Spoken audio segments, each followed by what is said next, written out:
Yes. Karibu sana, karibu sana, karibu sana. Mungu akutende mema, akubariki na kuinue. Unajua ninasikia kuna huyu mama amelia kwa muda mrefu sana. Na huyu mama amelia kwa sababu anafuguaga biashara ama alifungua biashara. All of a sudden biashara ikawa mzuri, ama kwa ufupi biashara ikapika. Na katika ule wakati biashara ilikuwa imepika, ikaja ikawa tena imeanza kurudi chini. Na ilipoanza kurudi chini, basi hapa ndipo akaenda akaingia katika madeni. Sasa ninasikia ati huyu mama amelia sana.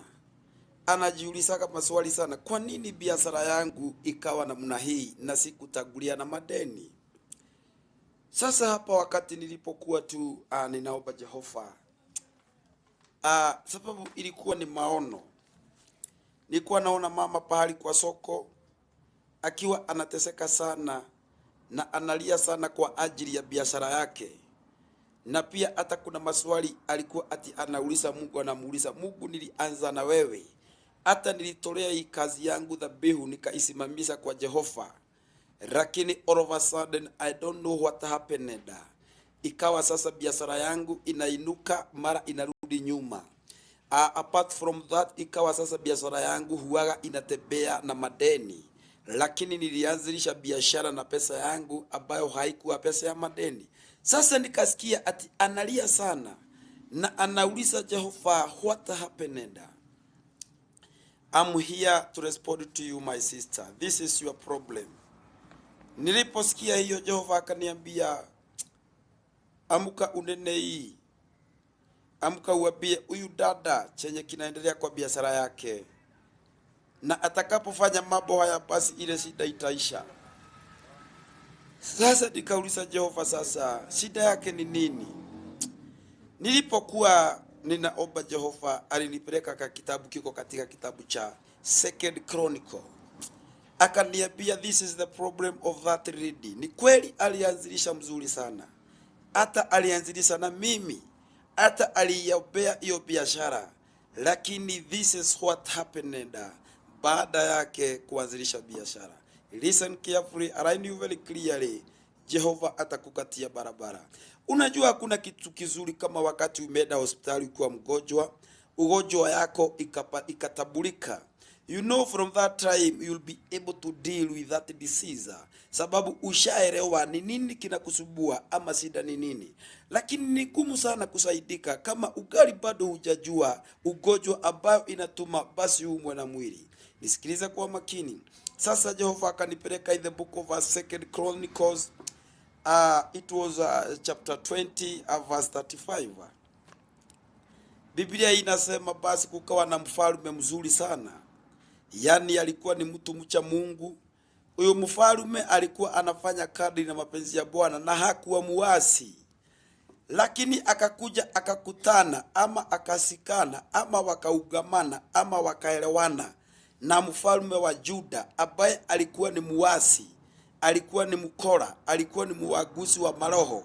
Wakasikana na huyu mfalme ambaye alikuwa ni mwaminifu, alikuwa anaenda na mienendo ya Jehova, lakini akasikana na mulaghai na wakaelewana kwamba watafanya biashara pamoja. Ilikuwa ni biashara ya kutengeneza meli zikiendaga Tarasisi.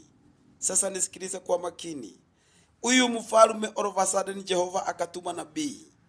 Akamwambia, umekuwa mtu wangu wa karibu sana na mtu mzuri, lakini uliposikana na huyu, hapo ndipo mambo yako iliharibika.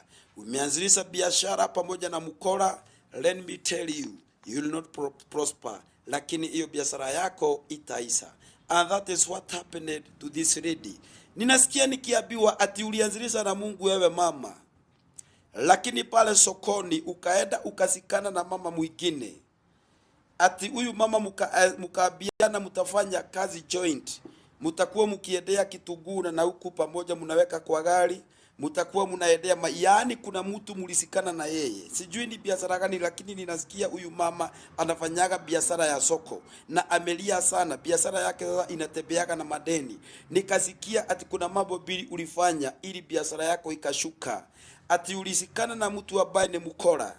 Sasa Jehova anakuambia hii ndio shida iliyotokea wakati ulisikana na huyu mama, na tena ninaonyeshwa ni mambo mbili. Pia kuna vile ulienda ukaigia kwa vikundi za wamama, ukaigia katikati ya watu ambao pesa yao ni pesa ambayo imetolewa madhabahu ya masaitani, ni watu ambao hawana mienendo ya Jehova. Sasa pesa yako ikawekwa kwa kikapu kimoja na pesa ya waganga ama ya waasi na wakora. Hapa ndipo ukawa wewe ni mtu umelaaniwa.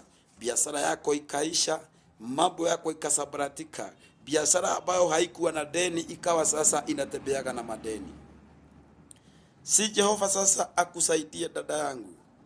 Nasikia ati nikwambie hivyo ndivyo ulifanya. Ati wewe unalinganishwa na huyo mfalme ambaye alikuwa ni mtiifu, aliishi kadri na mapenzi ya Jehova, lakini all of a sudden akaenda akaugamana na mfalme wa Juda aliyekuwa ni mkora, na wakawa na agano kwamba watasiriki katika biashara. Sasa ile biashara haikuenda pahali, ikaisa until today. So my sister, na vile vile nilipokuwa bado ninazidi na kuomba Jehova, hapa ndipo nilipewa maadisi ya Psalms chapter 1 verse 2 and verse 3. Na niliposoma nikasikia Biblia ilikuwa inasema, heri huyu mtu ambaye hakaagi katika kongomano ya waasi, lakini yeye hutafakari injili ya Jehova. Ati huyu mtu anafananishwa na muti uliopandwa kando ya mto, na kwa ajili ya kuwa imepandwa kando ya mto, matawi yake hukaa yakiwa wameng'aa ama yamenawiri hata wakati wa kiangazi, kwa sababu huwaga inajivutia maji vizuri na mizizi yake. Na chochote kile aanzilishacho ama chochote kile akifanyacho huwaga kiafaulu. Akianzilisha biashara ya hoteli huwaga inafaulu. Akianzilisha biashara ya duka huwaga inafaulu. Sasa nikasikia nikwambie, ulienda ukaugamana na watu ambao ni wakora katika kufanya vitu zinaitwa michango ama merry ground ya kuchanga pesa. Sasa pesa yako ikauganika ama ukawa uko katikati ya watu waliolaaniwa. Hapa ndipo Jehova alighadhabika na akakuondokea. Biashara yako ikawa sasa imeanza kuenda ama kuyubayuba. Biashara ulioanzilisha na pesa yako, bali si pesa ya madeni, ikawa ni biashara ya kutembezwa na madeni. Si Jehova basi na akukumbuke na akusamehe ile dhambi, na ujifahamu na ujielewe, utoke katikati ya wakora na waasi, ili Jehova basi na akakubariki. Ninaambiwa ati huyu mtu ambaye hakaagi katikati ya kongomano wakora, basi kwake ni mtu aliyebarikiwa. Chochote kile akifanyacho huwaga kinakamilika. Basi toka katika kongamano ya wakora, toka kwa hiyo grupu uliingia, ili Jehova akakubariki. Maana pia ninasikia wakati uninanena kwamba in the book of 2 Corinthians, Paulo mitume wa Jehova akanena na watu wake akawaambia, sikiliza, huwaga tunauganishwa kwa kukula pamoja meza ya Jehova. Sasa sisi tunakuwaga kitu kimoja kwa ajili ya ile mkate. Sasa nasikia ati walioshiriki katika mesa ambayo kuwa hii mesa kuna ibada ilifanywa katika masaitani, huwaga munauganika kwa sababu ya ile ibada. Sasa nisikilize kwa makini. Sijui huyu mama ako kwa soko gani, juu ninasikia ati ako kwa soko.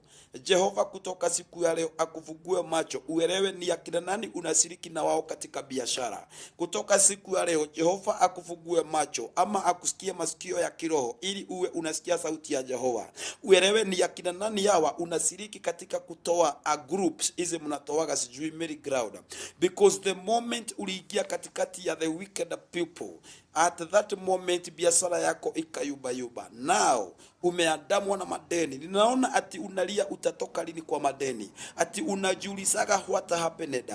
From now and then, may God see you. May God rescue you in such a calamity.